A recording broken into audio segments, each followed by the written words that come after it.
Hello friends, so welcome back to our channel. आज हम लेके आए हैं पॉलिटिकल साइंस राजनीति विज्ञान का बोर्ड एग्जाम में आने वाला बोर्ड एग्जाम 2026 होने वाले हैं बहुत जल्द।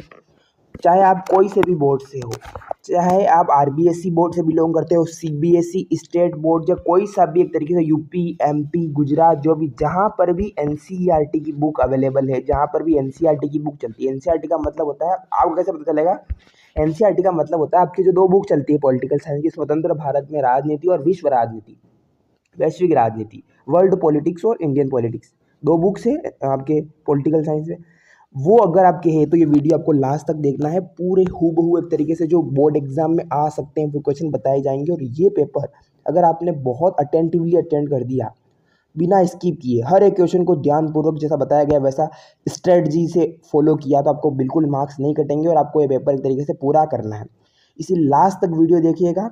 पॉलिटिकल साइंस से आपको एक भी क्वेश्चन नहीं करना और कैसे आपके 80 में से 75 या 75 प्लस मार्क्स एक तरीके से आप स्कोर कर सकते हो, उसकी स्ट्रेटजी।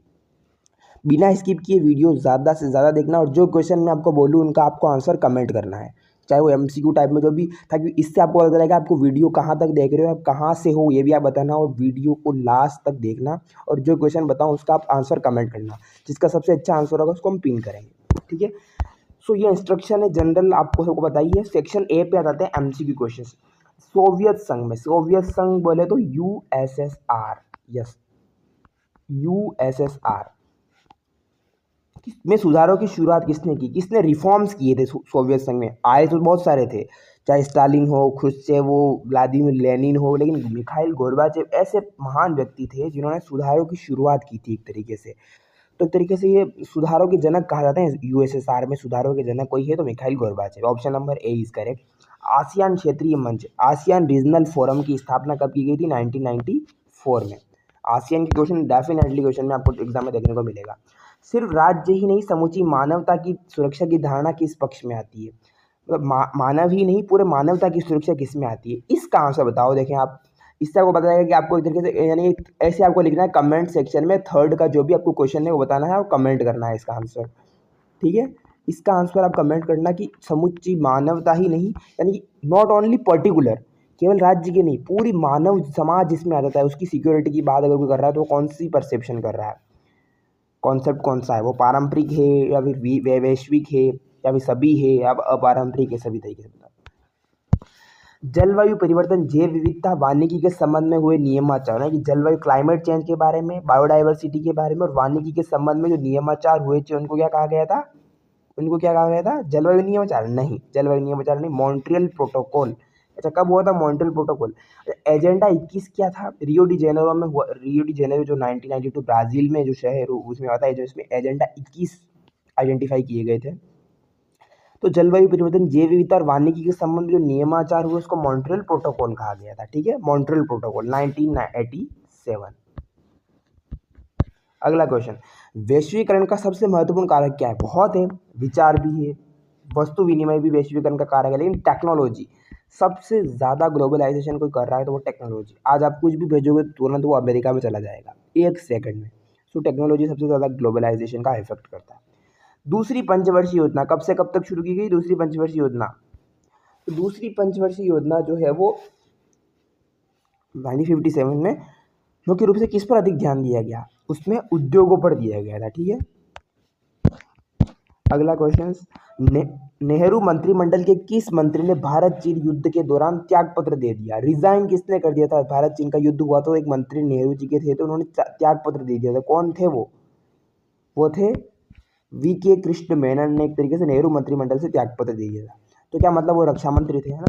किस वर्ष के चुनाव को परिणाम को राजनीतिक भूकंप की संज्ञा दी गई थी? 1967 को राजनीतिक भूकंप की संज्ञा दी जाती है। इसके रीजंस वगैरह आपको डेफिनेटली पढ़ने पड़ेंगे। जम्मू कश्मीर की प्रथम महिला मुख्यमंत्री कौन थी? महबूबा मुफ्ती। महबूबा मुफ्ती जो थी वो जम्मू कश्मीर की पहली महिला मुख्यमंत्री थी, जिन्होंने बीजेपी और पीडीपी के गठबंधन से सरकार बनाई थी। पीपुल्स डेमोक्रेटिक पार्टी और बीजेपी ने गठबंधन किया था और ये एनसी जो नेशनल कॉन्फ्रेंस है वहाँ की, उसको हटाकर तरीके से बनने थी, तो पहली महिला मुख्यमंत्री बनी थी। मुफ्ती सईद भी थे, लेकिन वो क्या थे, क्या वो पहले तरीके से थे। महबूबा मुफ्ती पहली महिला है ना। राजीव गांधी की हत्या किस वर्ष में हुई थी? किस वर्ष राजीव गांधी की हत्या हुई थी? 1991 में। हत्या हो गई थी बॉम्ब से, एक तरीके से वो उनकी हत्या हो गई थी। भारतीय कम्युनिस्ट पार्टी का विभाजन कब हुआ था? भारतीय कम्युनिस्ट पार्टी का विभाजन आप अगर पूछे तो 1964 में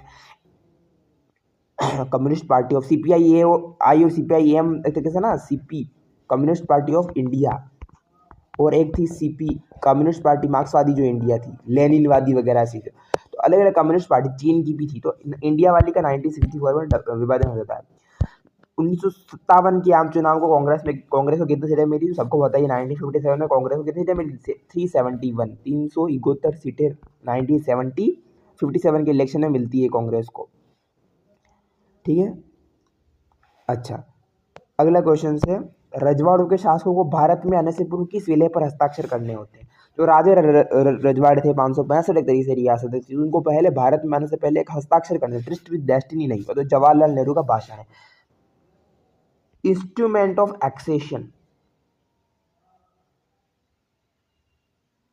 सॉरी हाँ, इंस्टीट्यूशन ऑफ एक्सेशन, इस पे हस्ताक्षर करने पड़ते थे उनको। ठीक है,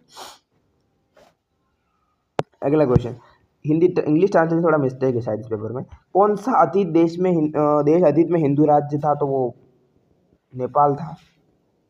अगला, किस वर्ष संयुक्त राष्ट्र संगठन जो UNO है, यूनाइटेड नेशंस ऑर्गेनाइजेशन, UNO में 11 से बढ़ाकर 15 कब की गई थी? सबको बताइए 1965 में। मतलब वहाँ पर क्या है, सदस्य पहले 11 होते थे, अब 15 कर दिए हैं। अब कितने कर दिए हैं? 15 कर दिए सदस्य संख्या।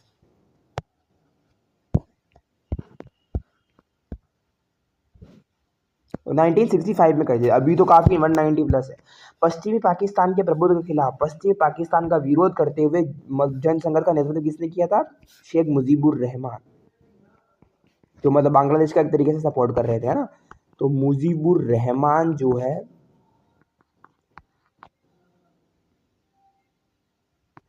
उन्होंने एक तरीके से किया था।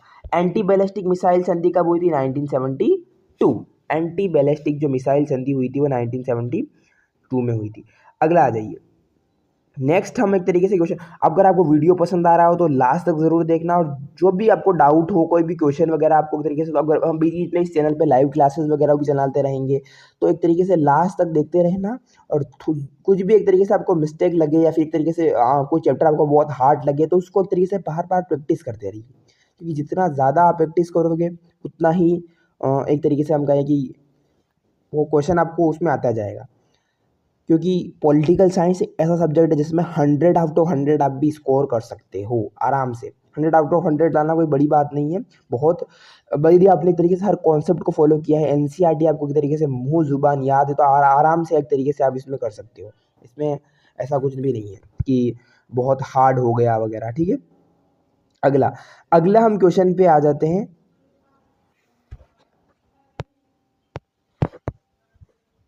2 अक्टूबर 2016 को कौन सा समझौता हुआ था? पेरिस जलवायु समझौता। ठीक है, पेरिस जो जलवायु समझौता हुआ था, पेरिस जलवायु समझौता हुआ था 2 अक्टूबर 2016 को। भारत ने पंचवर्षीय योजनाओं का विकल्प किससे चुना था? USSR, या फिर एक तरीके से आप बोलो तो सोवियत संघ से। 1971 के चुनाव में कांग्रेस ने कितनी सीटें जीती थी? 352, 352 सीटें कांग्रेस ने 1971 के इलेक्शन में जीती थी। ठीक है, अच्छा, मिजो नेशनल फ्रंट ने आज़ादी की मांग करते सशस्त्र अभियान कब शुरू किया? इसका आपको कमेंट करना, इसका आंसर आप कमेंट में बताना कि क्या है, क्या 1966 है? कमेंट करके बताना इसका आंसर। अगला है, का प्रति व्यक्ति सकल घरेलू उत्पाद दक्षिण एशिया में सबसे ज्यादा है? किसका ज्यादा है? क्या श्रीलंका आएगा इसमें? ऐसे कमेंट करने हैं आपको। शॉक थेरेपी की सर्वोपरि मान्यता क्या थी? तीव्र गति से औद्योगिक विकास, आर्थिक विकास, इतना फास्ट, मतलब पहले उभरा ही नहीं था, एक तरीके से थेरेपी दे देना, एक तरीके से शौक से थेरेपी दे देना। भारत और नेपाल के बीच मित्रता का कोई एक बिंदु लिखिए। बहुत सारे हैं, सांस्कृतिक एक तरीके से है। पहला बिंदु तो ये है कि भारत ही एकमात्र, नेपाल ही एकमात्र ऐसा देश जहाँ पर 0 वीज़ा, एक तरीके से नो वीज़ा चाहिए, हम कभी भी नेपाल में जा सकते हैं, वीज़ा बनाने की जरूरत नहीं। विकास का केरल मॉडल क्या था? इंदिरा गांधी ने किस राष्ट्रपति उम्मीदवार को अपना समर्थन दिया था? क्या वो VV गिरी थे? कौन थे वो राष्ट्रपति? एक तो उपराष्ट्रपति थे और एक VV गिरी थे।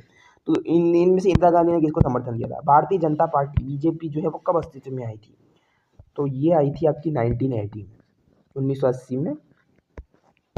ठीक है, इंदिरा गांधी की हत्या कब हुई थी? 1984 में हुई थी। 31 अक्टूबर 1984। दो उनके खुद सिक्योरिटी गार्ड ने हत्या कर दी थी, सतवंत सिंह और बेअंत सिंह ने। परमाणु अप्रसार संधि, अच्छा न्यूक्लियर प्रोलिफरेशन ट्रीटी, परमाणु अप्रसार संधि 1964, ये बताना 64 है या 68 है, एक तरीके से ये कमेंट करके बताना मुझे। और भारत इस पर क्या प्रतीक थी, भारत ने इस पर सिग्नेचर नहीं किए थे क्योंकि भारत ने नो फर्स्ट यूज पॉलिसी अपनाई थी। 1996 की जो कॉम्प्रेसिव बैंड ट्रीटी होती है उस पर भी भारत हस्ताक्षर नहीं करता है पहले। सुरक्षा की धारणा में अस्त्र नियंत्रण क्या है, अस्त्र नियंत्रण मतलब कंट्रोल करना। अस्त्र का मतलब जो होता है हथियार को पहले नहीं करना। सुरक्षा की धारणा में ये होता है कि इससे क्या होता है, शांति को बढ़ावा देना। युद्ध का सबसे जनित एक तरीके से अस्त्र है, अस्त्र पर जितना ज़्यादा नियंत्रण करोगे एक तरीके से करना। तो बताना आपको विश्व का पहला बांध विरोधी आंदोलन क्या है अकॉर्डिंग टू नर्मदा बचाओ आंदोलन, ठीक है, नर्मदा बचाओ आंदोलन, ये भारत का विश्व का पहला एक तरीके से बांध विरोधी। वैश्वीकरण के अंतर्गत मैकडोनल्डीकरण क्या है, पश्चिमी जो संस्कृति है, जो तरीके से जो मतलब जो बर्गर से वगैरह जो खाने की जो चीज़ें हैं उनको एक तरीके से। अगला है आसियान विजन 2020 के उद्देश्य लिखने हैं। आसियान विजन 2020 के क्या उद्देश्य, ये 2 नंबर के क्वेश्चन है, 50 मार्क्स सेक्शन बी आ गया है, 50 वर्ड सॉरी, मतलब लगभग आपको लिखनी है। लगभग इसमें आप देख लो कि 2 नंबर के मार्क्स में आपको लगभग 5-6 लाइनें आपको लिखनी पड़ेगी, ठीक है। अगला संयुक्त राष्ट्र के प्रक्रिया और ढांचे में सुधार, दो सुझाव दीजिए। पहला सुझाव तो ये है कि भारत को भी मतलब इसमें क्या है कि विकासशील देशों को भी शामिल करना चाहिए और उनके सदस्यों की संख्या बढ़ाई जानी चाहिए, जो स्थायी सदस्य है ना। कारगिल संघर्ष 1999, 26 जुलाई, कौन भूल सकता है। मंडल आयोग की कोई 2 सिफारिशें, मंडल आयोग, बीपी मंडल। आंसू छात्र संगठन, आंसू कहाँ का था, असम का। आंसू छात्र संगठन का क्या उद्देश्य था, आपके मतानुसार दल बदल का जुमला आयाराम गयाराम क्या है, सुना होगा पॉलिटिकल साइंस में, आयाराम गयाराम मतलब नेताजी पार्टी बदलते रहते हैं बार बार, क्या वर्तमान समय में प्रासंगिक है, यस है, प्रासंगिक है, लिखिए। योजना आयोग के गठन का उद्देश्य क्या था, योजना आयोग क्यों बनाया गया। साझी किंतु अलग अलग जिम्मेदारियां कहने का आ गया, जो हुआ था एक तरीके से परमाणु तरीके से जो जलवायु तरीके से हुआ था, उसमें क्या है साझी किंतु अलग अलग जिम्मेदारियां। सब मैंने ये तरीके से जो हुआ था ना कि सबका रेट अलग अलग है, प्रदूषण फैलाने का, पर्यावरण को प्रदूषित करने का, तो जिम्मेदारियां भी अलग अलग होनी चाहिए। तो साझी यानी कि है तो एक ही लेकिन अलग अलग जिम्मेदारियां कहने का क्या वही थी। बाम सेफ क्या है, बाम सेफ, बाम सेफ का पूरा नाम आपको पता है ना, देखो बाम सेफ का क्या है, all India backward and minorities communities employees federation. दलित और पिछड़े आदि कर्मचारियों का एक संगठन था जिसकी 1971 में स्थापना होती है और ये एक तरीके से था। तो बाम से backward and minorities communities employees federation, याद रखना इंपॉर्टेंट है।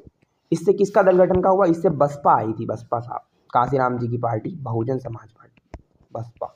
ओके नेक्स्ट क्वेश्चन, सुरक्षा में विश्वास बहाली से क्या समझते हैं, विश्वास दे देना, सामने वाले को भरोसा जीत देना।